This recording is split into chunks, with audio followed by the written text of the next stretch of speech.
से ये बड़ी खबर सामने आ रही है। कांग्रेस में 5 से 6 विधायकों के टिकट पर संकट नजर आ रहा है। 3 पैरामीटर्स पर फाइनल होंगे उम्मीदवारों के नाम। जिताऊ, वफादार और साफ छवि पर पार्टी फोकस कर रही है। झज्जर से गीता भुक्कल का टिकट लगभग तय है। सूत्रों के हवाले से जानकारी सामने आ रही है। बेरी से डॉक्टर रघुवीर सिंह, कादियान का टिकट तय है। सूत्रों के हवाले से ये जानकारी सामने आ रही है। बादली से कुलदीप वत्स, रोहतक से बीबी बत्रा, एनआईटी से नीरज शर्मा, डबवाली से अमित सिहाग, नूर से आफ्ताब अहमद, रेवाड़ी से चिरंजीव राव और महेंद्रगढ़ से रावदान सिंह, नारायणगढ़ से शैली चौधरी का टिकट तय है। ये सूत्रों के हवाले से जानकारी मिल पा रही है। बड़ी जानकारी ये है कि 5 से 6 विधायक ऐसे हैं जिनकी टिकट पर अभी भी संकट बरकरार है। और साथ ही जिस तरीके से दीपक बाबरिया का भी बयान सामने आया, वो भी कहते नजर आए कि 22 ऐसे विधायक हैं जिनको टिकट दी जाएगी। बाकी के जो 5 से 6 सिटिंग विधायक हैं कांग्रेस के, उनकी जो टिकट है, उनकी जो सीट है, उस पर तलवार लटकती हुई नजर आ रही है। तो कांग्रेस में 5 से 6 विधायकों की टिकट पर फिलहाल संकट बना हुआ है।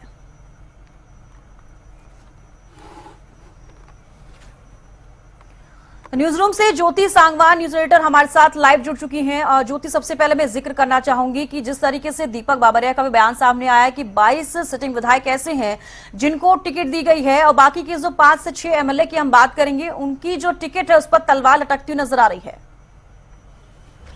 बिल्कुल, देखिए 22 विधायकों को लेकर के हरियाणा मामलों के प्रभारी दीपक बाबरिया की ओर से कल ही जानकारी दी गई थी। 22 विधायकों का लगभग 22 विधायकों का टिकट कंफर्म हो गया कि 34 उम्मीदवारों के नाम क्लियर हो गए हैं। 49 सीटों को लेकर चर्चा की गई है। तो ये कल शाम तक की बात थी। आज हम बात करते हैं तो आज भी हरियाणा कांग्रेस की रिव्यू बैठक हो रही है, क्योंकि जो नाम फाइनल किए जा रहे हैं उन पर एक बार फिर से मंथन किया जा रहा है। ये केवल कांग्रेस में नहीं हो रहा है, ये भारतीय जनता पार्टी में भी इस बार देखा जा रहा है कि केंद्रीय चुनाव समिति की बैठक हो चुकी है, छोटी टोली की बैठक हो चुकी है, कोर कमेटी अपनी बैठकें कर चुकी है। उसके बाद भी लगातार मंथन का दौर जारी है। कल भी देर रात तक बैठक हुई और उसके बाद भी चर्चाएं थी कि जो 55 नाम जिनकी खबरें थी कि नाम फाइनल हो चुके हैं, 55 सीटें, उन्हें भी रिव्यू किया गया, उनमें भी बदलाव किया गया। और ठीक इसी तरह से कांग्रेस को लेकर भी बार बार ये देखा जा रहा है कि जो नाम फाइनल हो रहे हैं उन पर फिर से मंथन हो रहा है। हाँ, जो ठोस जानकारी सामने आई है बाबरिया के हवाले से, 22 विधायकों को टिकट मिल रहा है। यानी जो पिछली बार 31 चुनकर आए थे उनमें से हम ठीक है, किरण कांग्रेस में शामिल हो गई, कुलदीप बिश्नोई बीजेपी में दरअसल शामिल हो गई कांग्रेस से। कुलदीप बिश्नोई भी भारतीय जनता पार्टी में चले गए थे। वरुण मुलाना की हम बात करते हैं, वो सांसद बन गए। इनके अलावा जो विधायक हैं कांग्रेस पार्टी के, उनमें से 22 को टिकट मिल रहा है और 34 नाम क्लियर हो गए हैं। 15 उम्मीदवारों के नाम होल्ड पर रिव्यू कमेटी चर्चा करेगी। ये कल शाम जानकारी दी गई थी और अब आज की हम बात कर रहे हैं, आज जिस वक्त हम ये चर्चा कर रहे हैं तो रिव्यू कमेटी मंथन कर रही है, रिव्यू हो रहा है इन नामों को लेकर और सभी उम्मीदवारों के नाम परसों तक जारी कर दिए जाएंगे। क्योंकि कांग्रेस को लेकर आपने सवाल पूछा है, कल देर रात ये बयान बाबरिया का सामने आया था, परसों तक, यानी आज जब हम चर्चा कर रहे हैं तो कल कांग्रेस की लिस्ट आने की संभावना है। आज का दिन विधानसभा चुनाव के लिए इसलिए भी महत्वपूर्ण हो जाता है क्योंकि आज बीजेपी अपनी पहली लिस्ट जारी कर सकती है। तो भारतीय जनता पार्टी हरियाणा विधानसभा चुनाव को लेकर पहली सूची आज जारी कर सकती है। इस बार बीजेपी के लिए भी राहें आसान नहीं है, क्योंकि जिस तरह की गुटबाजी के अलावा हम बात करें कि नेताओं के बागी होने की, भगदड़ मचने की, दलबदल होने की लगातार जो भनक पार्टी हाईकमान के पास है और आशंका इस तरह की बनी हुई है, तो बीजेपी भी रिस्क लेने के मूड में नहीं है, कांग्रेस भी किसी भी तरह का रिस्क लेने के मूड में नहीं है। और यही एक बड़ी वजह है कि दोनों ही राष्ट्रीय दल जिनमें लोकसभा चुनाव में मुकाबला हमने देखा था, पहले आप वाली स्थिति में है। बीजेपी कहीं ना कहीं कांग्रेस की लिस्ट के लिए इंतजार कर रही थी, लेकिन कांग्रेस भी बीजेपी से पहले लिस्ट जारी करने को तैयार नहीं है। तो सूत्र जानकारी दे रहे हैं कि आज बीजेपी अपनी पहली लिस्ट हरियाणा विधानसभा चुनाव को लेकर जारी कर सकती है। हालांकि राजनीति है, संभावनाओं का खेल है, बार बार चर्चाएं हो रही हैं, रिव्यू किया जा रहा है। कुछ नाम जो पहले फाइनल हो गए थे उनको भी होल्ड किया गया, रिव्यू किया गया। खबरें सामने आई कल, विशेष तौर पर कल चूंकि जो मंथन हुआ उसमें दक्षिण हरियाणा के बड़े नेता राव इंद्रजीत को मुख्य तौर पर बुलाया गया। 10 सीटों को लेकर वो कहीं ना कहीं मांग कर रहे थे कि उनके हिसाब से टिकट दी जाए, लेकिन 5 से 6 सीटों पर चर्चा है की बात बनी है, उनसे भी कुछ अलग नाम मांगे गए हैं। तो इस बार बीजेपी भी टिकटों को लेकर, उम्मीदवारों को लेकर, चेहरों को लेकर एकमत होती नजर नहीं आ रही। कुछ बड़े नेता जो अपने समर्थकों, अपने चाहने वालों को टिकट दिलवाने की कोशिश में हैं, ये भी आसान नहीं नजर आ रहा। बीजेपी जो अपनी टर्म्स एंड कंडीशंस लेकर चलती है, इस बार लगता नहीं कि उन पर बीजेपी कायम रहने वाली है कि परिवारवाद। इससे पहले हमने शायद ही कभी देखा होगा कि कोई नेता अपने बेटे, बेटी या अपने किसी चाहने वाले के लिए, अपने किसी समर्थक के लिए मजबूती से अपनी दावेदारी पेश करे या लॉबिंग करे, लेकिन इस बार बीजेपी में ये हो रहा है। और इस बार बार ऐसा नहीं कि बीजेपी इन तमाम बातों को नजरअंदाज करेगी। बीजेपी अब हैट्रिक की बात करती है, विनेबिलिटी सबसे बड़ा पैरामीटर कहीं ना कहीं साबित होने वाला है। फिर किसी नेता के चाहे बेटे हैं, बेटी हैं, समर्थक हैं, दूसरे दलों से छोड़कर आए लोग हैं, अगर जिताऊ हैं, अगर जीतने की संभावनाएं अधिक हैं, तो बीजेपी कहीं ना कहीं जिताऊ उम्मीदवार पर इस बार भरोसा रखने वाली है। तो खबरें हैं कि आज बीजेपी अपनी पहली लिस्ट जारी कर देगी। कांग्रेस भी रिव्यू कर रही है जो नाम फाइनल हुए हैं। कांग्रेस 22 विधायकों पर इस बार भी भरोसा करने की स्थिति में नजर आ रही, क्योंकि बाबरिया ने कहा कि बीजेपी को लेकर खबरें हैं कि बीजेपी कई विधायकों की टिकट काट सकती है, कई विधायकों के टिकट काटे जा सकते हैं, कुछ मंत्रियों की टिकट पर भी तलवार लटकी है। तो जिनकी रिपोर्ट अच्छी नहीं मिली है ग्राउंड से, क्योंकि आप जानते हैं जवेश का जब भी टिकट दिए जाने होते हैं, जब भी चुनाव में जाना होता है, सर्वे भी पार्टी अलग अलग स्तर पर करवाती है। तो जिनकी अच्छी रिपोर्ट नहीं आई है या जीतने की स्थिति में नहीं है, एंटी इनकम्बेंसी जिनके खिलाफ है, तो बीजेपी जब विजन लेकर चल रही है हैट्रिक का, तो एंटी इनकम्बेंसी को अगर चेहरा बदलने से या उम्मीदवार बदल देने से, विधायक की टिकट काट देने से, मंत्री की टिकट काट देने से अगर एंटी इनकम्बेंसी कम होती है, तो बीजेपी जरूर इस पर काम करने वाली है, जिस तरह की खबरें भी सामने आ रही है लगातार। जी, अब बिल्कुल ज्योति, जिस तरीके से आपने भी जिक्र किया है कि बीजेपी भी देखिए इंतजार में है कि कांग्रेस की पहली लिस्ट कब आती है, और कांग्रेस भी इसी तरीके से इंतजार कर रही है। कहीं ना कहीं इस वजह से भी देरी हो रही है। लेकिन अगर बात की जाए दूसरे पहलू पर, जिस तरीके से हम बीजेपी की बात करते हैं, अहिरवाल बेल्ट की हम बात करते हैं, दक्षिण हरियाणा की, जहां पर टिकटों को लेकर बीजेपी में सहमति बनती हुई नजर नहीं आई है। कांग्रेस की भी अगर हम बात करते हैं तो सिटिंग विधायक की, हालांकि कहा गया है दीपक बाबरिया की तरफ से कि उनको 22 विधायक ऐसे जिनको टिकट दी जा रही है, बाकी के जो 5 से 6 विधायक है उनकी टिकट कट सकती है, उनकी टिकट पर तलवार लटकी हुई है। तो कहीं ना कहीं ये भी वजह है कि अभी तक बीजेपी हो या कांग्रेस हो, अपने पार्टी के जो उम्मीदवार हैं और जिन सीटों पर वो उम्मीदवार उतारना चाहते हैं, कुछ सीटें ऐसी हैं जहां पर पेच फिलहाल फंसा हुआ है। बिल्कुल, कई सीटों पर पेंच फंसा के कांग्रेस के नेता ये कह भी रहे हैं कि जिस उम्मीदवार को लगातार 2 बार से पार्टी मैदान में उतार रही थी, लगातार 2 बार से हार का सामना कर रहे थे, वो तो इस बार उम्मीद ना करें, उनको टिकट मिलने के चांस ना के बराबर है, या फिर पार्टी टिकट नहीं देने वाली है। और 22 विधायक, जो कि आप कह सकते हैं कि कांग्रेस बहुत ज्यादा नाम बदलने वाली नहीं है। हाँ, जो बाहर से लोग आए हैं, जो बाहर से मजबूत चेहरे आए हैं पार्टी में, उन्हें कहीं ना कहीं तरजीह दी जा सकती है, जाहिर कमिटमेंट के आधार पर शामिल हुए होंगे। तो जो संभावित नाम हम दिखा रहे हैं, मामन खान फिरोजपुर झिरका से खूब विवादों में रहे हैं। आप जानते हैं नौ हिंसा के बाद उनके बयानों को लेकर सड़क से सदन में खूब सुर्खियों में हो रहे हैं। संभव है कि पार्टी, और मजबूत उम्मीदवार भी हैं, इसमें कोई दोराय नहीं, बहुत संभव है कि पार्टी फिरोजपुर झिरका से इस बार भी मामन खान को मैदान में उतारे। ये नाम हम दिखा रहे हैं सूत्रों के हवाले से। ललित नागर तिगांव से, भूपेंद्र हुड्डा गढ़ी सांपला किलोई से, आप जानते ही हैं 2005 में जब सीएम बने तो इसी सीट पर बाय इलेक्शन के जरिए लगातार वो विधानसभा में अब तक बने हुए हैं। तो हुड्डा साहब की टिकट बदले जाने की तो कोई संभावना है कारण नजर ही नहीं आता है। और आपको याद होगा 2500 से ज्यादा नाम जो आवेदन पहुंचे थे पार्टी हाईकमान के पास कि चुनाव लड़ना चाह रहे हैं कांग्रेस के नेता, तो उनमें भूपेंद्र हुड्डा की ये जो आप कहें कि गृह विधानसभा हल्का, गृह विधानसभा क्षेत्र गढ़ी सांपला किलोई एकमात्र ऐसा हल्का था जहां हुड्डा साहब के अलावा किसी भी नेता ने कोई आवेदन नहीं किया कि टिकट लेने को लेकर। तो हुड्डा साहब गढ़ी सांपला किलोई से लड़ रहे हैं। बेहद पुख्ता जानकारी शकुंतला खट्टक कलानौर से इस बार ताल ठोकती नजर आ सकती हैं। इस बार भी हम कहेंगे कि कलानौर में ही उन्हें मैदान में उतारा जाएगा। आरक्षित सीट के हुड्डा साहब की करीबी मानी जाती हैं। इंदुराज नरवाल बड़ौदा से बाय इलेक्शन जीतकर आए हैं। श्री कृष्ण हुड्डा जो कि कांग्रेस के वरिष्ठ नेता थे और बड़ौदा से चुनाव वो लड़ते रहे, उनके निधन के बाद ये सीट खाली हुई थी, आपको याद होगा। यहाँ बाय इलेक्शन हुए।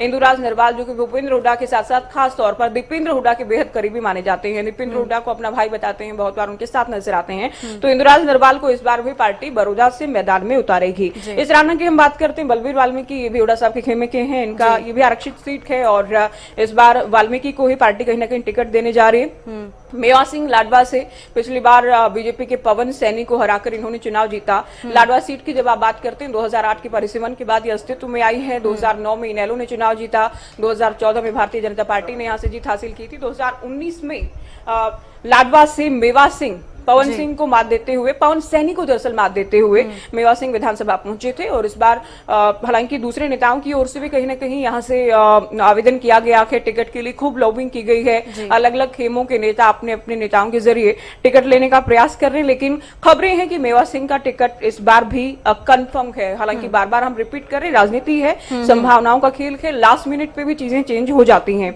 लेकिन अभी तक की जो जानकारी है, अशोक अरोड़ा थानेसर से चुनाव लड़ने जा रहे हैं, ये आप मानकर चलिए। इनेलो के नेता रहे, इनेलो के प्रदेश अध्यक्ष रहे, पिछली बार भी बहुत कम मार्जिन से हारे थे, बहुत कड़ी टक्कर इनकी ओर से दी गई थी। तो अशोक अरोड़ा इस बार भी मैदान में नजर आएंगे, ये भी आप मानकर चलिए। बीएल सैनी रादौर से इस बार इनको फिर से टिकट दिया जा रहा है। उदयभान होडल से पार्टी के प्रदेश अध्यक्ष हैं और जाहिर है बड़े नेता हैं, पिछली बार ये भी बहुत कम अंतर से हारे थे, इस बार भी जाहिर है होडल से जो कि आरक्षित सीट है, इस बार भी ताल ठोकते नजर आएंगे उदयभान।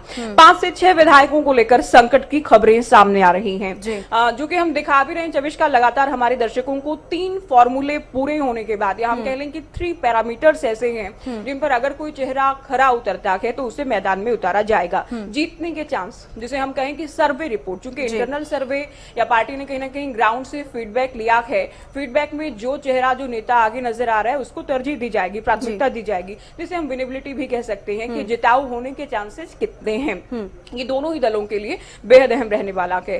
पार्टी के लिए वफादारी, वफादारी मतलब जब कहते हैं, बाबरिया का एक बयान आपने सुना होगा जिसमें जिताऊ और टिकाऊ कह रहे हैं। टिकाऊ मतलब वफादारी, पार्टी के साथ कितने खड़े रहेंगे और पार्टी के साथ अब कितनी मजबूती से वफादारी से खड़े हैं, ये भी एक फैक्टर रह सकता है। साफ छवि का फॉर्मूला, हालांकि ये बहुत नैतिक बातें ही लगती हैं, सैद्धांतिक लगती हैं, व्यवहारिक बहुत कम ही लगती हैं। जब कोई उम्मीदवार, कोई चेहरा जिताऊ होता है तो बहुत कम ये देखा गया है कि उसकी छवि से किसी भी पार्टी को प्रभाव पड़ा हो। कहा जा रहा है कि छवि भी देखी जाएगी। तो इन वे जो विधायक हम बता रहे हैं, वर्तमान जो विधायक जो पिछली बार चुनकर आए थे, सूत्रीय जानकारी दे रहे हैं कि इनकी टिकट पर कोई खतरा नहीं है। एक बार नाम में पढ़ देती हूँ, साथ ही हम अपनी टीवी स्क्रीन पर भी लगातार ग्राफिक्स के जरिए दिखा रहे हैं जी। जो दर्शक हमारे साथ इस वक्त नए जुड़े हैं, झज्जर से गीता भोकल जी, पूर्व मंत्री हैं, महिला नेता हैं, आप जानते हैं, आरक्षित सीट झज्जर से ये जीतती आई हैं। इससे पिछली बार की हम बात करें और इससे पहले की हम बात करें कलाज जब सीट, चूंकि जब से इसे रिजर्व से हटाकर सामान्य किया गया तब से झज्जर से ताल ठोक रही गीता भोकल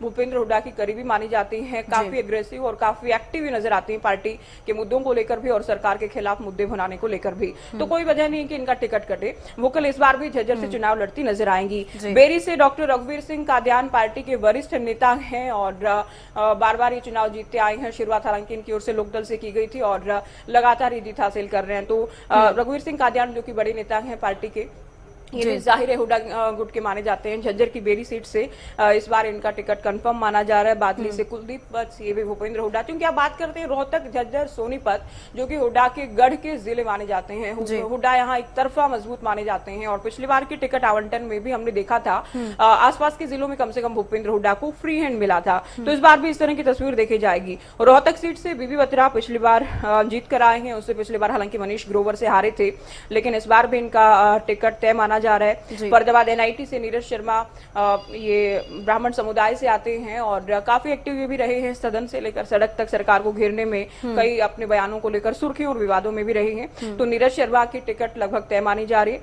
अमित सिहाग डबवाली से आते हैं, पिछली बार चुनकर आए युवा नेता हैं, मजबूती से सदन में चुनाव मुद्दे दरअसल उठाते रहे सरकार के खिलाफ और डबवाली से इस बार इनका टिकट कंफर्म फिर से माना जा रहा है। नूह से आफ्ताब अहमद कांग्रेस के वरिष्ठ नेता हैं, सीएलपी उपनेता हैं, कांग्रेस विधायक दल के उपनेता हैं, भूपेंद्र हुड्डा के बेहद करीबी हैं ये भी और इनका टिकट भी कंफर्म माना जा रहा है। रेवाड़ी से चिरंजीव राव युवा नेता हैं, कैप्टन अजय यादव के बेटे हैं, लालू यादव के समधी हैं और ये देखिए काफी एक्टिव ये भी हमें नजर आए हैं। साथ ही साथ ये इस बार डिप्टी सीएम को लेकर भी लगातार बयान दे रहे हैं कि डिप्टी सीएम दक्षिण हरियाणा से या फिर खुद इनके लिए कैप्टन अजय यादव भी कह चुके हैं, ये भी खुद कह चुके हैं। तो ये डिप्टी सीएम वाली बात को हाईकमान तक पहुंचाते नजर आए। टिकट इनका भी तय है। महेंद्रगढ़ से रावदान सिंह पिछली बार भी चुनकर आए थे, पार्टी के वरिष्ठ नेता हैं और लोकसभा का चुनाव हालांकि इस बीच रिसेंट जो चुनाव हुआ वो लड़ चुके हैं, हालांकि जीत हासिल नहीं हुई थी। एक कड़ी टक्कर इनकी ओर से धर्मवीर सिंह को दी गई थी। तो इस बार विधानसभा चुनाव में भी ये डटकर मुकाबला करते नजर आएंगे। ये भी हुड्डा साहब के करीबी माने जाते हैं, उनके खेमे के माने जाते हैं। नारायणगढ़ से शैली चौधरी, जब आप इन आसपास की अंबाला की या फिर नॉर्थ हरियाणा की बात करते हैं, काफी सीटें ऐसी रही जो कि 2019 में हमने देखा जिन सीटों को सैलजा के हिसाब से या उनको फ्री हैंड देकर बांटा गया था, जो नाम उनकी ओर से हाईकमान को दिए गए थे, कई सीटें ऐसी थी। जो आंकड़ा सामने आया वो 35 का था कि 2019 में 35 सीटें कुमारी सैलजा के हिसाब से आवंटित की गई थी। हालांकि भूपेंद्र हुड्डा कई बार इसे लेकर शिकायत भी करते रहे कि टिकट आवंटन में कई बार इसे लेकर आप कह सकते हैं कि कारण एक बताते रहे कि 2019 में अगर हम हारे, टिकट आवंटन की हमारी खामियों की वजह से हारे, क्योंकि कई सीटें ऐसी थी जहां मार्जिन बहुत कम था। अगर टिकट सही से बांटी जाती, चेहरों का चयन सही ढंग से किया जाता, तो हम 2019 में सरकार बना लेते। तो डायरेक्टली इनडायरेक्टली वो सैलजा पर निशाना साधते रहे हैं। तो इस बार संभव है कि भूपेंद्र हुड्डा को किसी भी दूसरे नेता के मुकाबले ज्यादा तरजीह दी जाए, जो कि हमने लोकसभा में भी देखा है। तो ये वो टिकटें हैं जो कि लगभग कंफर्म मानी जा रही हैं। उचाना कला से आप जानते हैं चौधरी वीरेंद्र सिंह का गढ़ है, उनका गृह हल्का है, विधानसभा क्षेत्र है, और यहाँ पर चौटाला परिवार से लेकर वीरेंद्र सिंह के परिवार की राजनीतिक प्रतिद्वंदिता सालों से लगातार देखी जा रही है। पिछली बार आप जानते हैं प्रेमलता हारी थी, दुष्यंत ने इनको हराया था। 2014 में प्रेमलता जीती थी, प्रेमलता ने दुष्यंत को हराया था। इस बार ब्रिजेंद्र सिंह जो कि लोकसभा सांसद होते हुए बीजेपी से कांग्रेस में आए थे, कांग्रेस में शामिल हुए थे, लोकसभा के टिकट के लिए भी लगातार लॉबिंग की गई थी ब्रिजेंद्र सिंह की ओर से। वीरेंद्र सिंह की ओर से भी अपने बेटे ब्रिजेंद्र के लिए खूब प्रयास किए गए थे। एक ऑडियो भी उनका वायरल हुआ था जिसमें वो कह रहे थे कि हिसार से ही ब्रिजेंद्र को अगर टिकट मिलता है तो ठीक है, अगर सोनीपत में मिले तो हुड्डा रोड़ी कर देगा। रोड़ी मतलब इसे हरियाणा में चीटिंग या गड़बड़ी कहा जाता है, तो हुड्डा रोड़ी कर देंगे कहा गया था। हालांकि हमने उसकी पुष्टि नहीं की और वीरेंद्र सिंह की ओर से भी कभी खुलकर ये नहीं कहा गया कि ये उनकी ऑडियो थी या फिर नहीं थी। तो जाहिर है उचाना से ब्रिजेंद्र सिंह को लेकर प्रयास हो रहा है। उचाना से संभव है कि ब्रिजेंद्र सिंह को पार्टी मैदान में उतारे। अंबाला कैंट से पूर्व मंत्री चौधरी निर्मल सिंह की बेटी चित्रा सरवारा युवा नेता हैं, एक्टिव नेता हैं, काफी सक्रिय रहती हैं। पिछली बार टिकट नहीं मिला था 2019 में, आपको याद होगा चविश का निर्दलीय इनकी ओर से ताल ठोकी गई थी और एक बहुत अच्छा चुनाव जिसे कहा जाता है अनिल विज सरीखे बड़े बीजेपी के नेता को कड़ी टक्कर इनकी ओर से दी गई थी। तभी चर्चाएं थी कि अगर कांग्रेस इनको टिकट देती तो आसानी से सीट निकाल सकती थी। अपना डेमोक्रेटिक फ्रंट इन दोनों पिता पुत्री की ओर से निर्मल सिंह और चित्रा सरवारा की ओर से बनाया गया था। निर्मल सिंह ने अंबाला सिटी से चुनाव लड़ा था, अंबाला कैंट से चित्रा सरवारा की ओर से ताल ठोकी गई थी, बहुत कड़ी टक्कर दी गई थी, बहुत कम मार्जिन से हारी थी। तो इस बार भी कहीं ना कहीं अनिल विज या बीजेपी की मुश्किलें तो बढ़ा सकती हैं, क्योंकि खबरें हैं कि पार्टी इनको टिकट देने जा रही है। हालांकि अंबाला सिटी में निर्मल सिंह को भी दी जाएगी या फिर नहीं, क्योंकि दोनों पिता पुत्री को टिकट मिले ये भी बहुत संभव नजर नहीं आ रहा। लेकिन सरवारा की टिकट कहीं ना कहीं कंफर्म मानी जा रही है, क्योंकि निर्मल सिंह और कुमारी सैलजा के जो रिश्ते जिस तरह के रहे हैं, मतभेद रहे हैं, एक ही आप कह सकते हैं जिले की राजनीति ये करते रहे हैं, तो एक बड़ा कारण सैलजा से बहुत अच्छी ना होना या फिर भूपेंद्र हुड्डा के खेमे के होना भी माना गया कि पिछली बार इनको टिकट नहीं मिल पाया था, पार्टी से राहें जुदा हुई, अपना डेमोक्रेटिक फ्रंट बनाया गया, आम आदमी पार्टी में भी शामिल हुए। लेकिन अभी कुछ दिन पहले ही आम आदमी पार्टी से घर वापसी कर गए हैं, कांग्रेस में आ गए हैं। सरवारा की टिकट लगभग कंफर्म मानी जा रही है।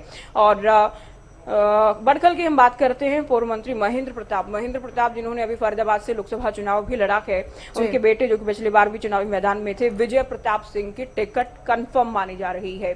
तो कांग्रेस के संभावित उम्मीदवारों के नाम हमने बताए हैं।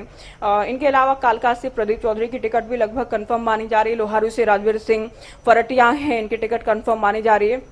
तो ये वो नाम है। पलवल की हम बात करें, करण दलाल इस बार भी मैदान में आपको नजर आ सकते हैं। मोहम्मद इजराइल हथीन से इनका नाम सामने आ रहा है। मोहम्मद इलियास पुनहाना से ये चुनावी मैदान में हो सकते हैं। नीरज शर्मा एनआईटी की हमने बात कर ली। तो ये वो नाम है जो कि कांग्रेस की लिस्ट में उम्मीदवार के तौर पर हरियाणा के लोगों को नजर आएंगे।